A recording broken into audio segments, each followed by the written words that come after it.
বৈষম্য বিরোধী ছাত্র আন্দোলনের আহ্বায়ক হাসনাত আবদুল্লাহকে গ্রেপ্তার করেছে সেনাবাহিনী। গতকাল রাত থেকে সামাজিক মাধ্যমে ছড়িয়ে পড়ে এমন খবর জানিয়ে রীতিমতো তোলপাড় শুরু হয় নেট দুনিয়ায়। এদিকে জানা যাচ্ছে বৈষম্য বিরোধী ছাত্র আন্দোলনের আহ্বায়ক হাসনাত আবদুল্লাহকে নাকি পুলিশ গ্রেফতার করেছে।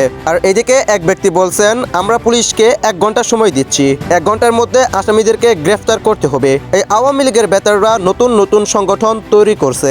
1 ঘন্টা সময় দিচ্ছি, এই 1 ঘন্টার মধ্যে আসামিদেরকে গ্রেফতার করতে হবে। এই আওয়ামী লীগের বেতাররা নতুন নতুন সংগঠন তৈরি করছে, নতুন রূপে আওয়ামী লীগ ফিরে আসার জন্য নতুন নতুন সংগঠন পয়দা করছে। আমরা কোনোভাবেই এই ধরনের বিপ্লবী আমরা দেখতে চাই না। চোর পালিয়ে যাবে, তারপরে তিনি ব্যবস্থা নেবেন। এখনো পর্যন্ত শহীদ মিনারে সেই সন্ত্রাসীরা নাকি প্রোগ্রাম করছে। আমরা পুলিশকে বলবো 1 ঘন্টার মধ্যে তাদেরকে গ্রেফতার করতে হবে।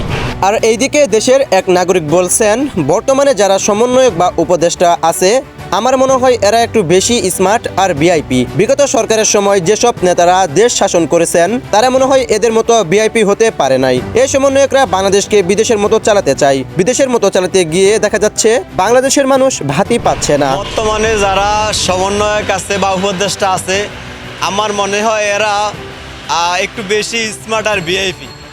আপনার বিগত সরকারের সময় বা এই অভ্যন্তরীণের আগে যে সমস্ত সরকার বাংলাদেশ শাসন করছে, তারা মনে হয় একমত এতটা ভিআইপি হইতে পারে না। এখন আমার মনে হয় এরা সম্পূর্ণ আলাদা, আর একটা মনে হয় বিদেশি স্টাইলে দেশ চালাইতে চায়। এরা বাংলাদেশে আছে, এরা মনেই নাই, এরা মনে আমেরিকাতে আছে, আর আমেরিকার স্টাইলে দেশ চালাইতে চায়। আর এদিকে এক রিক্সা চালক এক গণমাধ্যমে বলেন, শেখ হাসিনা থাকাকালীন রিক্সা প্লেট নাম্বার দাম কম ছিল, কিন্তু বর্তমানে রিক্সা বন্ধ করে দেওয়া হচ্ছে। এমনকি ঢাকায় অনেক রাস্তা বন্ধ করে দেওয়া হয়েছে। বর্তমান সরকার দেশ চালাতে অসক্ষম। আগের সরকার শেখ হাসিনাই ভালো ছিল। 400 ক্ষমতা আসছিল, বিটিএফসি উড়াই দিয়ে সেনজি বাই করলো। রিক্সা প্লেট নম্বর 20,000 টাকা মতো হয়েছিল। এখন ধরেন রিক্সা ড্রাইভার মনে করেন ঘন্টা 6 ঘন্টা চলে, মনে করেন 800 টাকা কামাই করছে। আর শেখ হাসিনা 2009 সালে আসার পর রিক্সা তো ধরেই না, আরো মনে করেন এর যে দোসরা আর প্রতিটা থানায় অর্ডার মধ্যে 1500 টাকা খাইছে, কাঠ বানাইছে। এই আজ বন্ধ হয়ে চলতেই আছে, অটো আর বন্ধ হইতেছে না।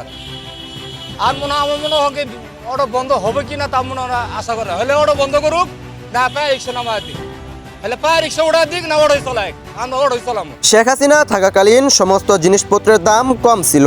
বর্তমান সরকার ডক্টর ইউনূস আসার পর থেকে দেশের সমস্ত জিনিসপত্রের দাম বেড়ে গেছে। আমরা রিক্সা চালক আর কত টাকায় বা ইনকাম করি?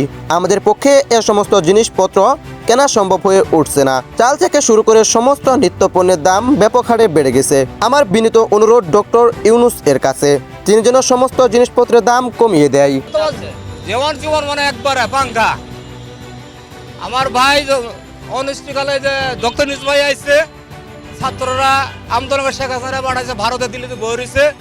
হ্যাঁ, ডক্টর নিউজ ভাইরে আমি বলি, অন্য সরকারের বলি যে জিনিসের যে আমাদের দাম বাড়ছে, এটা আপনারা কমায় দেন, কমায় দিয়ে গরিব মানুষের একটু সাহায্য করেন। প্রিয় দর্শক, এই বিষয়ে আপনাদের মতামত কি? এই বিষয়ে আপনাদের মূল্যবান মতামত জানিয়ে যান আমাদের এই ভিডিওর কমেন্ট বক্সে। এবং যদি ভিডিওটি ভালো লেগে থাকে তাহলে চ্যানেলটি সাবস্ক্রাইব করে আমাদের পাশে থাকুন।